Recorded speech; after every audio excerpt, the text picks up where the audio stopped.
What's happening, everybody? This is Dr. Joe Daniels, host of the Build Community Through Love podcast. I'm here again for another part of episode number 8 with my former high school basketball teammates. That's right, Springbrook High School basketball state champions 2008, 2009, and 2010. I'm lucky enough to continue to talk to these guys about what basketball means to them and how it has impacted their life. And so let's go ahead and jump right into part 2. Let's talk about how basketball was able to make that change for us in our lives. Either like growing up playing in the park. I know the first time I met Nick was we were playing for the ankle biters for the White Oak Warriors when he had the rat tail back in the day. I remember that. Through what the East County Jammers had a couple stints with the East County Jammers, but it all kind of brought us to the auxiliary gym at Springbrook High School. And so, as you know, some of us came from Banneker, some of us came from White Oak, some of us came from different areas. We all kind of met at that one space. What does basketball mean to y'all? From its beginning to the first time you picked up a ball.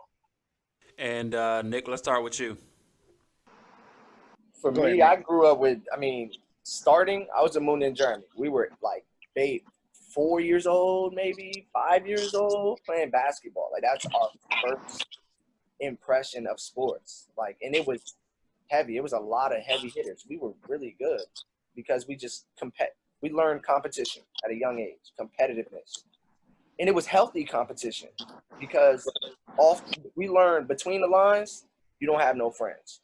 You go out there, you compete, you're a dog. When you're off the court, those are your guys. You shake hands, you go to McDonald's. Hey, Miss Rita, can we go to McDonald's? Can we, we go to McDonald's, get food, right? Whatever it may be, And we also learned that it doesn't matter what anybody looks like. When you're on that court, you pick up 5, you play basketball, you collaborate as a unit, you talk, you do anything it takes to win that game and get to the next game. Because if you don't win, you're going to be on that sideline for a long time. Because where we come from, everybody plays basketball. There's 30 people at a court waiting to get on. If you lose, you're off. Unless you're a top dog like Jamal, the biggest guy out there. He getting picked up every game, But when you little Nick, Joey, we getting picked up every 3 games, you know what I mean? Listen. But no slack. We weren't bad basketball players, but it's just that high of a demand. Everybody Bird team alums, bro. Bird team alums. You know what I mean? Bird team. So basketball started at a young age, back to St. Camillus days. So we were at St. Camillus, a private school. It was kindergarten through 8th grade. So it was our elementary, our preschool. We played, gym class, everything. So that's how I was introduced. And my dad put that ball in my hands. Rest in peace to my dad. He put that ball in my hands, and we watched Michael Jordan. That's who I grew up watching. And then, Allen Iverson took over, and that was a cultural change. Allen Iverson made it okay to have tattoos, to wear baggy clothes, to be you, not have to be anybody else. And that was the change in the basketball community for me, because middle school, high school, everybody's wearing Iverson stuff. Everybody wants to be like Iverson. Now everybody having tattoos, that's because we were all watching Iverson back in the day. Iverson's changed the dynamic of the whole game. And there are many guys after him that are doing the same and before him. But that one instance right there, that's a big part of why I took a liking to basketball. Allen Iverson, my community, the Willows, going there, playing basketball. There were basketball courts and driveways. Heavy, deep, playing for days. Pilgrim Hills, MLK, all the Montgomery County historic courts, and then high school Norbeck, all of those courts. So all of you guys know about that, and guys that'll be tuning in, you guys all know after dark, you got the lights up at Hillendale, Norbeck. It wasn't about going in the gym. And right now with all this Corona stuff, kids don't understand how to go outside, grind on your own, dust mop the leaves off the court, whatever it may be. Get outside, go figure it out. You don't need a gym to go get better at basketball. Go put in the work. So basketball instilled work ethic in me. It pushed me to be a good worker within a work community, because I collaborate, communicate, know how to work with a boss who would be your coach in the basketball world, Coach D. And then know how to be professional, know how to compartmentalize. Compartmentalization is a big thing, knowing how to, academics, athletics, how to carry yourself in the community, because you got Springbrook written across your chest and you can't mess up in the community because everybody knows who you are. You have a light shining on you because everybody sees you on the, in the news the next day because we win states. So that next year, everybody has a red light on a dot on our head looking for us, a target on your back, So you got to carry yourself in the right light because police officers, everybody knows who you are in the community. So just preparing myself to be a professional. Basketball helped me do that. Basketball helped me carry myself as a role model. Like, I know Charles Barkley says, I'm not a role model. I'm not anybody's role. You automatically take that title as a role model when you're successful, when you do things the right way, because you have kids that look up to you. You have peers that look up to you, people that are your age that want to be in your shoes. You know how many people would have died to be on that Springbrook team? Remember how tryouts used to look? You used to have 60 people in the gym. I remember people used to fight because they got cut. It's crazy. Like, everybody want to be a part of that dynamic. Like, and we were born into a fraternity. We're here. We're back with each other. We earned our stripes. We were put into a fraternity for the rest of our lives where we can call each other brothers. And I learned that the game of basketball. If I didn't have basketball, I probably would have taken a different route. We could have all been people that we all know went to school with in jail, dead, because we made a poor decision and we didn't have the gym to clear our mind, to learn how to make good decisions, So basketball was an outlet for me. Basketball really helped me take a liking and be a professional. All right, Baines, talk about it. To piggyback, what off Nick said, everything that I am right now in life is because of basketball. Everybody knows Castle Boulevard is not the best street in Montgomery County, but I had the luxury of being a basketball player on that street. I had the luxury of being known as a basketball player. I can recall in 10th grade, about 6 o'clock in the morning, I'm walking to the bus stop, somebody stopped me. He's like, yo, are you so-and-so? And I was like, nah, that's not me. He's like, nah, you so-and-so, you told the boys about us. I was like, nah, that's not me. And he was about to beat on me, but an older gentleman who had seen me playing basketball my entire life, had seen me on the cricket court at the back of Woodlake, had seen me East County Rec Center, had seen me Greencastle, had said like, no, I know little homie, he played basketball. That's not who we're looking for. And through that, like, I've known Jamal since 2nd grade. Fairland Elementary, his house is right behind Fairland. Like, his parties, his birthday parties would, we just go to his house to play basketball at Fairland. Like, basketball has always been something engraved, and it was sacred to me. In law school, I was struggling my first year. I was on the verge of filling out, and I think I told Jeremy this, and I was like I wanted to give up. And I met with just one professor, Professor Leary. She was my crim law professor. And like, I'm figuring stuff out.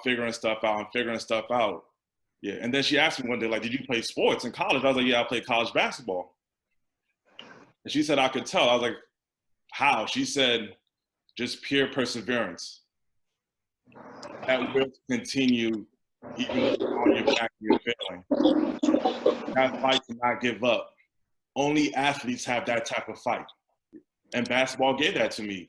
You guys remember those, those long runs to 29 where we were like, man, I'm about to cut through this way. And Nick Sparacino is leading the run.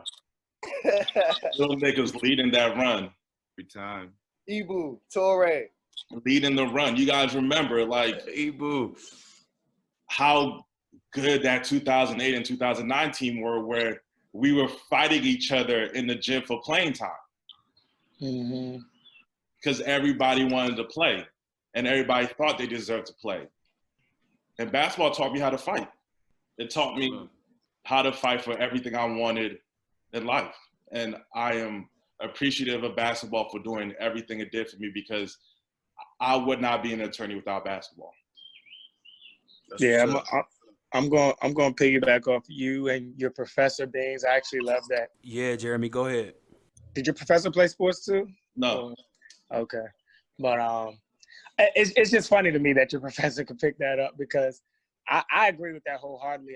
I'm not going to say only athletes, but I feel like athletes develop a fight and competitive edge in them from what they had to go through sports that is unmatched. You know, that it's hard to teach that. It's something that's developed over years, that edge, that fight, that perseverance, that refusal to give up. You know, it's like that you learn that through those hard hours of training, through your 6 a.m. conditioning, through your, you know, sitting on the bench, through your getting cut, through your, you know, not getting the amount of playing time you want, all the downsides of basketball. There's a lot of up to basketball and there's a lot of down to basketball. You know, there's times where you're down because of however you're feeling through certain situations. And when you get through those, like each time it's like it builds you up even more. So, I mean, I just love that. But to circle back, basketball for me is life, you know, like this.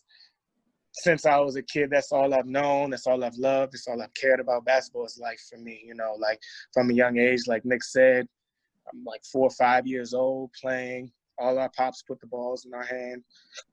You know what I'm saying? Me, Moonda, Nick, we all went to St. Camillus together, like Nick touched on. We played from a very young age, first grade through 8th grade. It was competitive at St. Camillus, you know.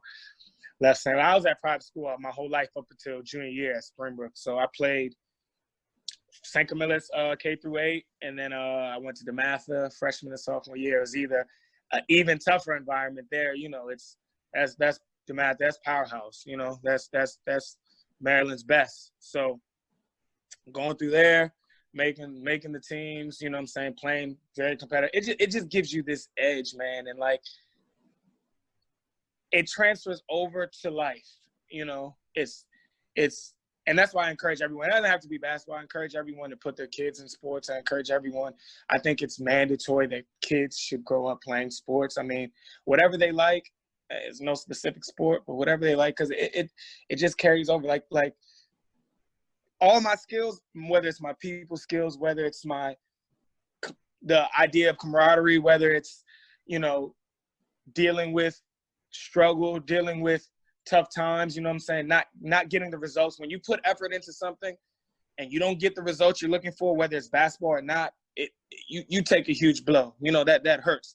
But being said, I'll never forget me and Bean sat down. Beans called me up like, yo, I just want to talk, man. I'm like, all right, bet. You know what I'm saying? You know what I'm saying? We pull up downtown Silver Spring at the bar, me and him, and we just sit there. We rap for like an hour. You know, he's just telling me about how this ain't what he thought it was going to be, and how being one of the only black guys in the school is becoming tough for him. Like, he feels like it's, you know, it's like, I remember that whole conversation like yesterday. He was really ready to, like, you know, I won't say throw in the towel, but he was going through it. And then we're having that conversation, and I'm just like, yo, we've been through this before. Like, you know, this ain't the first time that something like this has come our way, whether it's basketball, whether it's a girl, whether it's getting into the school you wanted, whether it's, you know, it's like, we've been through this. Like, and I know you, and sure enough, you know, walked out of there like rejuvenated. Yeah, like, let's get it. And finished, ended up speaking at the graduation, like, killed it, you know?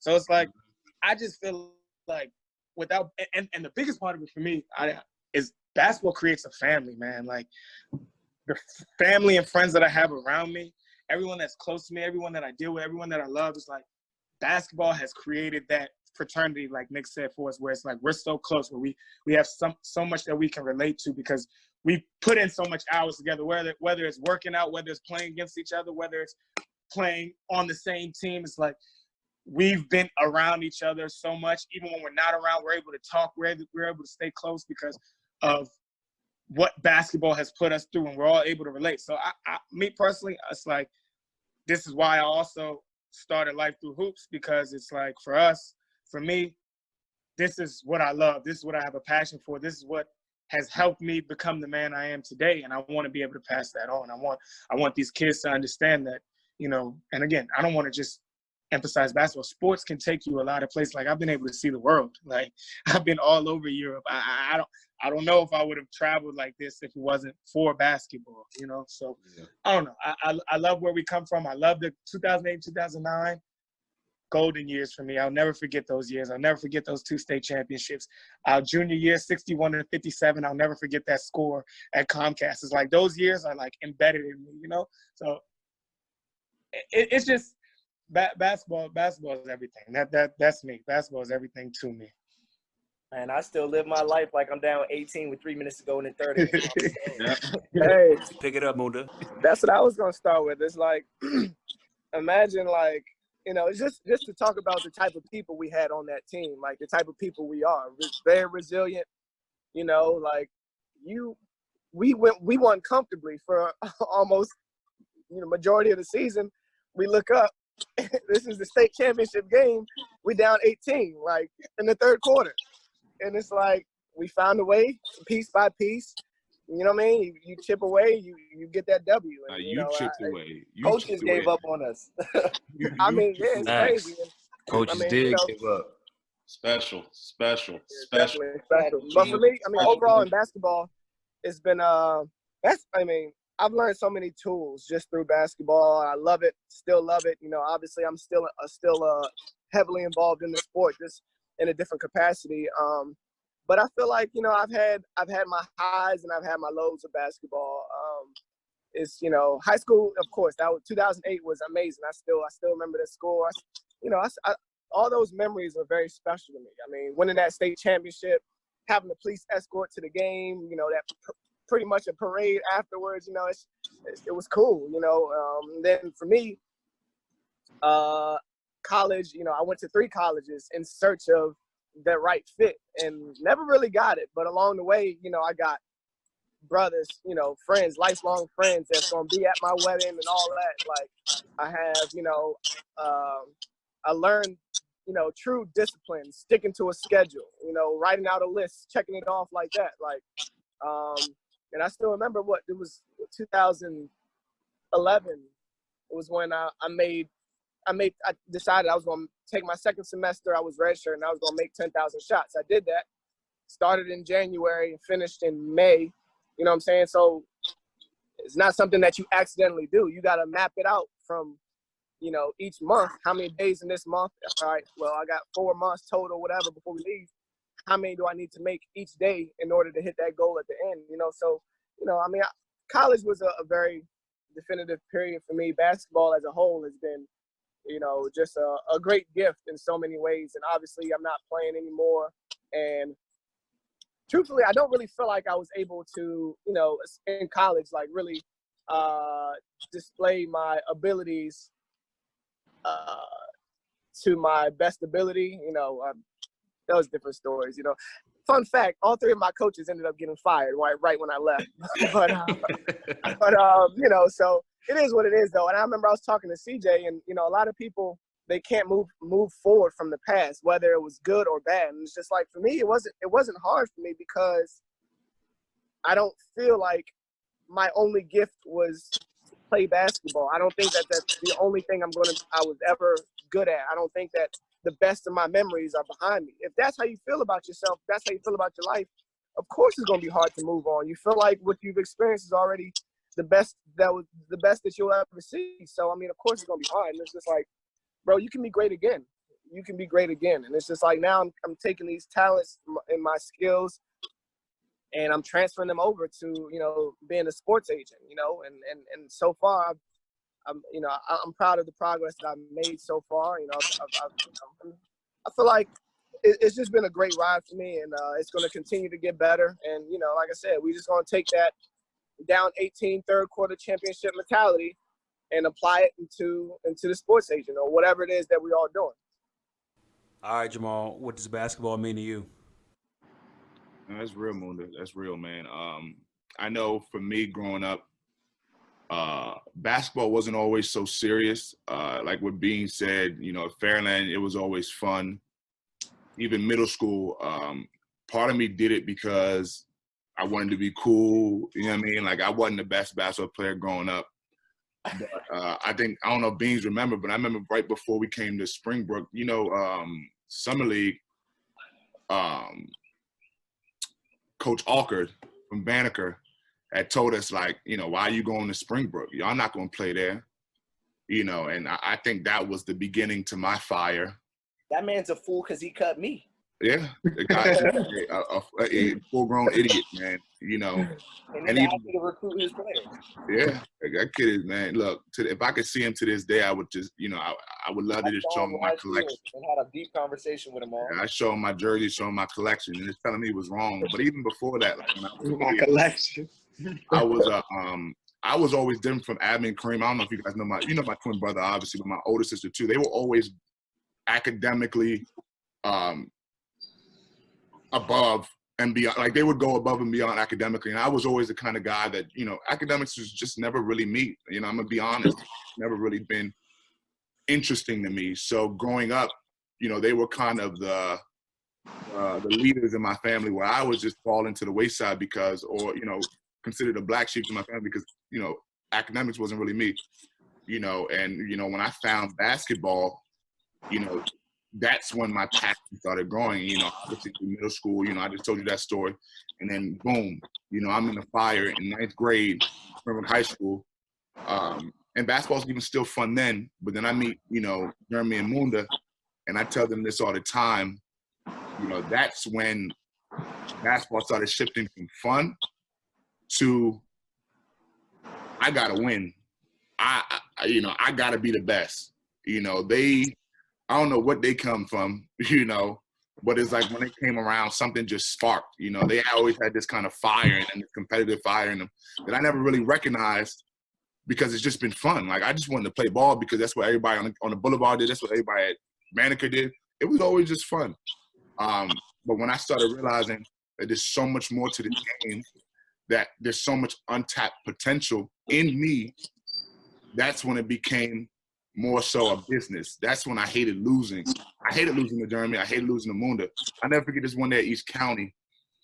It was like one of these days after, I don't know, it may not even have been a practice for the Jammers, but I just remember me and Jeremy going at it. We on opposite teams. We talking, we going at it. And something clicked. I was like, I don't know if he remembers this, but I was down 3 and I was like, yo, I cannot lose to this. I don't care what it is, what I got to do, I cannot lose. And that's the day I realized that basketball just was never the same for me.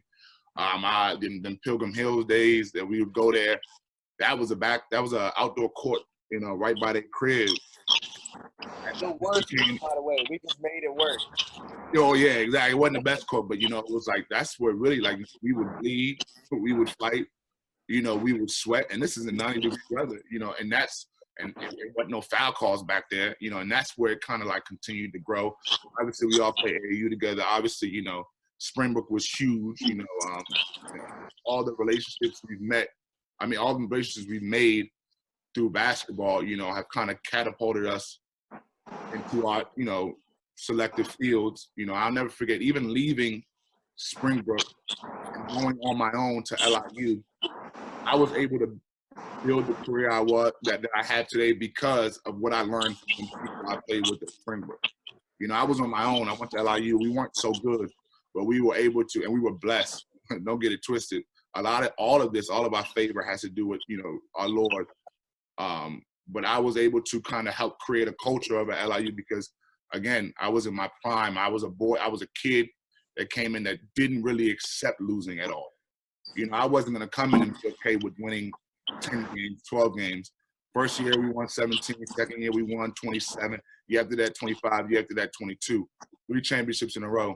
And you know, I feel like what I was able to gather from my years before kind of put, like, it really set a fire in me to want to be the best, want to continue on. Because, again, basketball is really all I ever really wanted to do. I'm just now realizing that basketball isn't the end of my life. You know, it's been a great run. And like Jeremy said, I've been able to see so many things, meet so many different people. It's been a blessing. But basketball has now taught me how to attack being a father. I'm not the best father yet. You know, I'm 2 months in today. But I know the times where it's been very difficult. I sit back and I kind of just try and remember the tough times in basketball that I've had. Like you said, when we was down 18, you know, with 2 minutes left in the third quarter, that's 10 minutes total in a high school basketball game. to kind of make a change. You know, I look back on those moments where my senior year, we lost the player of the year. We lost another senior because he had a mental breakdown mid-season. You know, we were suspended 2 games because of an altercation. You know, that right there, that was when, you know, all the odds just seemed like they were against me.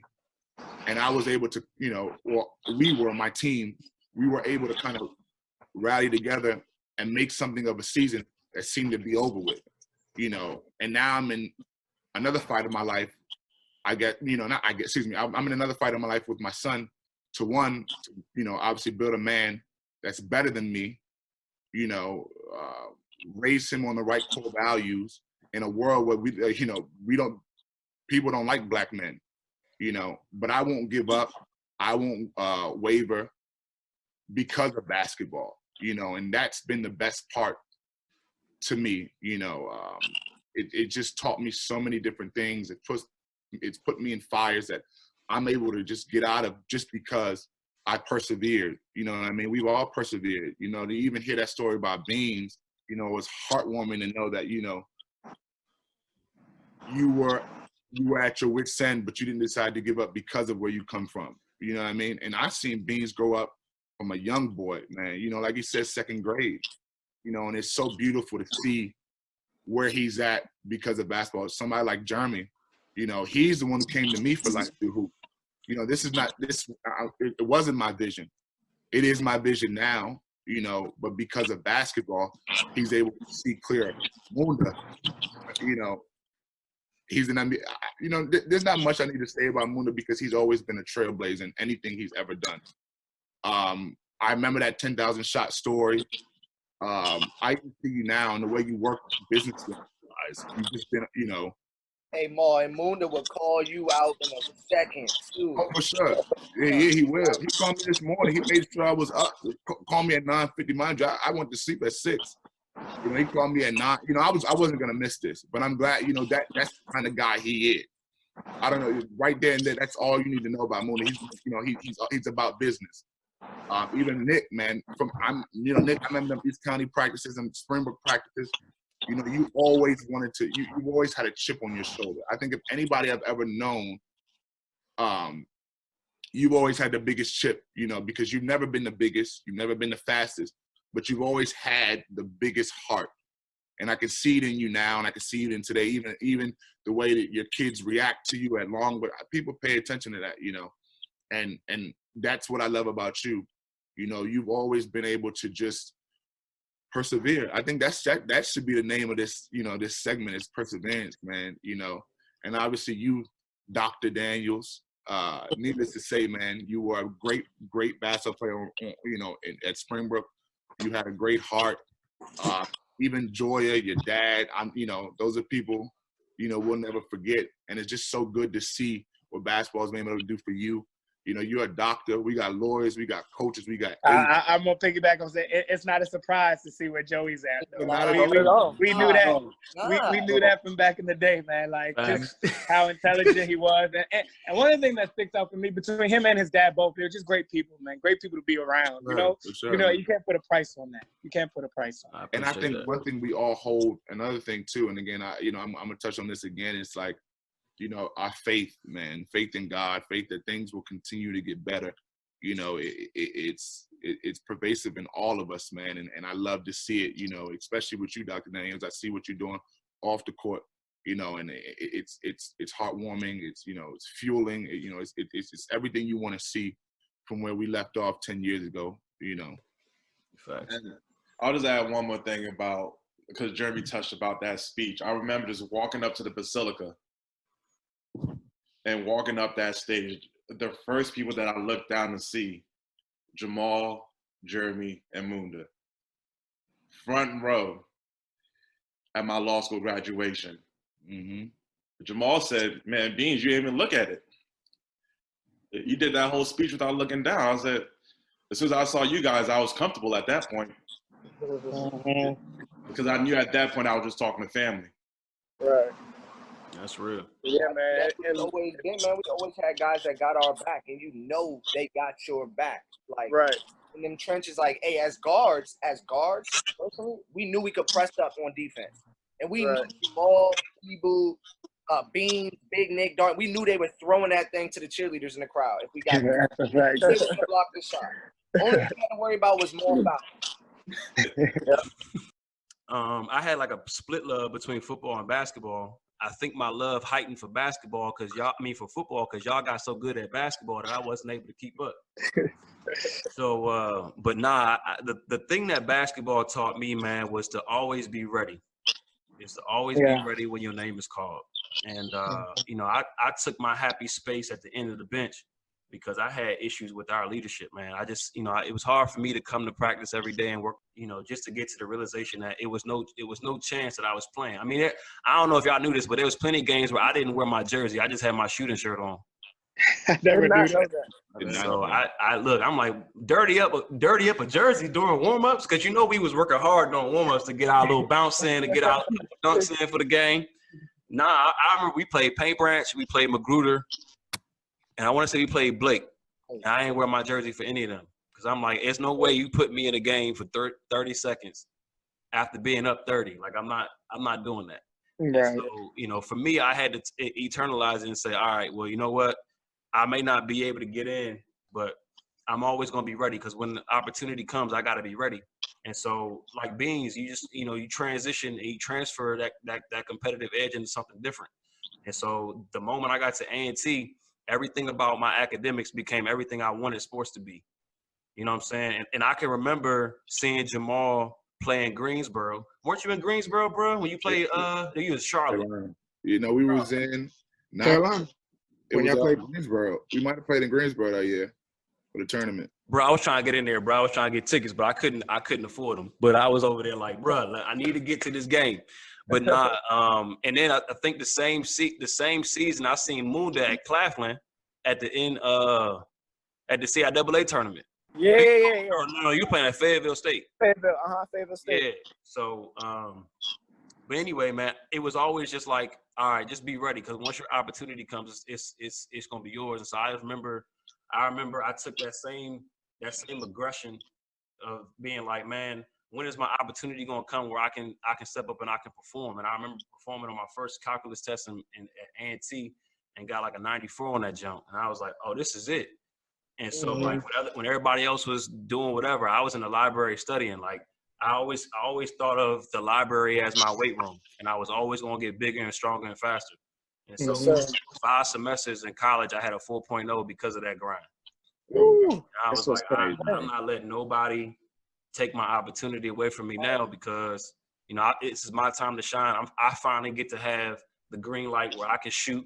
I finally had a green light where, you know, I'm not going to be taken out the game because I had a turnover or I had a blown assignment on defense or whatever. So like once it was time for me to be in my prime, like I took full advantage of it. So that's really what. And quick question, Joey. Quick question, like, because I know that some young high school kids or whatever age will hear this, but like, do you feel like you missed out? You was at A&T. I've been to A&T for a probate once.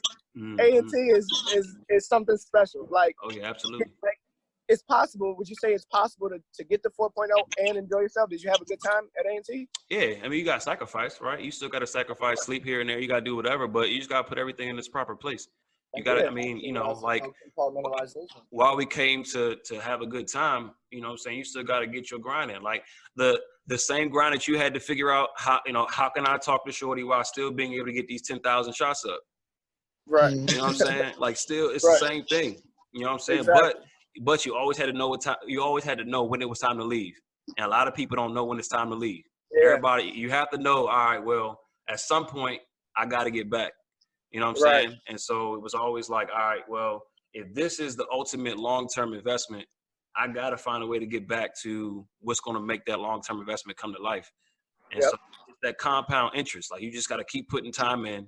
The more and more you put your time in, the more that you get closer and closer to that end goal.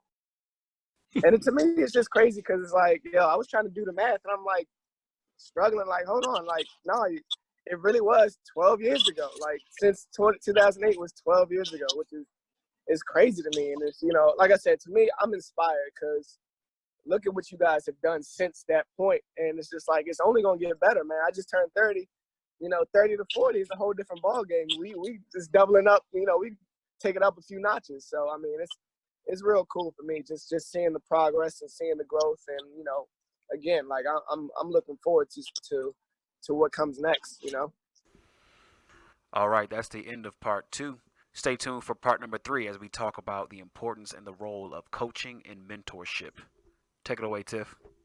Thank you for listening to another episode on the Build Community Through Love podcast. Subscribe on all platforms to stay up to date with new episodes. Also, stay connected with us on Facebook, Instagram, and Twitter at Build Community Through Love. And visit our website at buildcommunitythroughlove.com. Let's keep working, y'all. And if someone asks, tell them we're building.